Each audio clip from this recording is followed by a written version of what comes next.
राम राम जी। वैसे तो ईश्वर की पूजा अर्चना का कोई समय नहीं होता है। आप किसी भी समय ईश्वर को याद कर सकते हैं, भगवान के पास जाकर उनकी पूजा वंदना आराधना कर सकते हैं। लेकिन हमारे वेदों में दो समय ऐसे बताए गए हैं, अगर उस समय पर इष्ट देव की पूजा अर्चना की जाए तो आपका मन भगवान से जल्दी एकाग्र हो जाता है। सरल शब्दों में कहें तो आपके मन की मनोकामनाएं जल्दी पूरी होती हैं। पहला समय है प्रातःकाल का, यानी सूर्य उदय का समय, और दूसरा समय होता है संध्या काल का, यानी सूर्यास्त का समय। सूर्यास्त के समय को संध्या काल कहते हैं और भगवान की संध्या काल की पूजा अर्चना हमारे वेदों में बहुत ज़्यादा महत्वपूर्ण बताई गई है।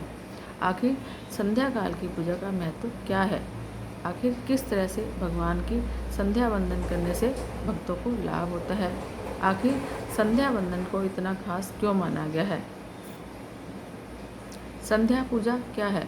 आखिर भक्तों को संध्या पूजा कैसे करनी चाहिए? संध्या पूजा करने की सावधानियाँ क्या होती हैं? संध्या पूजा करने से बदलती है किस्मत। 3 वेला की पूजा करने का विशेष महत्व है। पहली प्रातःकाल की वेला, और यानी कि सुबह का समय। दूसरी दोपहर की वेला, यानी दोपहर का समय। और तीसरी है संध्या काल की वेला, यानी शाम का पूजन, जिसका रामायण, महाभारत, गीता और शिव महापुराण में विशेष महत्व बताया गया है। संध्या काल की पूजा सूर्यास्त के समय की जाती है, जब धीरे धीरे सूर्य अस्त हो रहा होता है और रात की शुरुआत हो रही होती है, अर्थात जब दो समय मिल रहे हों, तो इस समय सूर्यास्त की पूजा की जाती है। इस समय संध्या वंदन की पूजा करना जातकों के लिए लाभदायक होता है। दिन भर के बाद संध्या पूजा करने से विशेष तरह के शुभ फलों की प्राप्ति जातकों को होती है। कुछ विशेष पूजा और अनुष्ठान ऐसे हैं जो केवल संध्या समय में ही फलदायी होते हैं। संध्या पूजन करने से मिलती है अपार शुभता। अगर जातक संध्या वंदन करते हैं तो उनको विशेष तरह का लाभ होता है।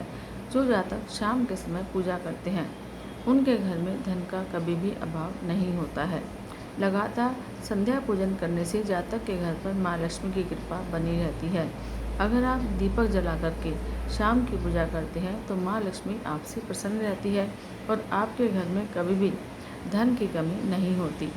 कहा जाता है कि नियमित रूप से संध्या पूजा करने वाले के ऊपर अकाल मृत्यु का संकट भी हो तो वो भी टल जाता है और जातक की उम्र लंबी हो जाती है। साथ ही ईश्वर की भी विशेष कृपा जातक को प्राप्त होती है। भगवान शनिदेव और राम भक्त हनुमान की पूजा अर्चना शाम के समय विशेष प्रभावशाली मानी गई है। भगवान शनिदेव की पीड़ा को दूर करने के लिए संध्या वंदन जरूर करना चाहिए। सरल शब्दों में कहें तो अगर आपकी कुंडली में शनि दोष है तो शनि पीड़ा से मुक्ति पाने के लिए आपको शाम को पूजा अवश्य करनी चाहिए। कर्ज मुक्ति, रोग मुक्ति और शत्रु मुक्ति के लिए भी संध्या वंदन ज़्यादा कारगर साबित होता है। संध्या पूजन की विधि क्या है? सूर्यास्त के समय संध्या वंदन करना सबसे ज़्यादा शुभ माना गया है। स्नान करके संध्या पूजन करना सबसे ज़्यादा उत्तम होता है। नहीं तो ठीक तरह से हाथ पैर धोकर भी भगवान को याद कर सकते हैं। संध्या पाठ के समय की पूजा में घी या तिल के तेल का दीपक जातक को जलाना चाहिए। दीपक जलाने के बाद जातक को सबसे पहले गायत्री मंत्र का जाप करना फलदायक होता है। इसके बाद गुरु मंत्र का जाप करने के बाद भगवान की आराधना करना शुभ फल देता है। संध्या पूजा के दौरान 1 या 3 बार शंख को जरूर बजाना चाहिए। इसके बाद पूरे घर में धूप बत्ती या आरती को घुमाना चाहिए। इससे नकारात्मक ऊर्जा घर से खत्म हो जाती है और सकारात्मक ऊर्जा का प्रभाव होता है। बाद में घर के भोजन को भगवान को जरूर अर्पण करना चाहिए। अगर जातक संध्या पूजन में नियमित रूप से ऐसा करता है तो निश्चित रूप से उसकी सारी मनोकामनाएं पूरी होती हैं। संध्या पूजा में सावधानियां भी बरतनी होती हैं। संध्या आराधना के तुरंत पहले जातक को कुछ खाना नहीं चाहिए। संध्या पूजा के समय घर के सभी लोगों का होना अच्छा होता है। संध्या वंदन बिना दीप जलाए नहीं करना चाहिए। संध्या पूजा करने से आप अपनी किस्मत को बदल सकते हैं। संध्या पूजन से अपार शुभता की प्राप्ति होती है।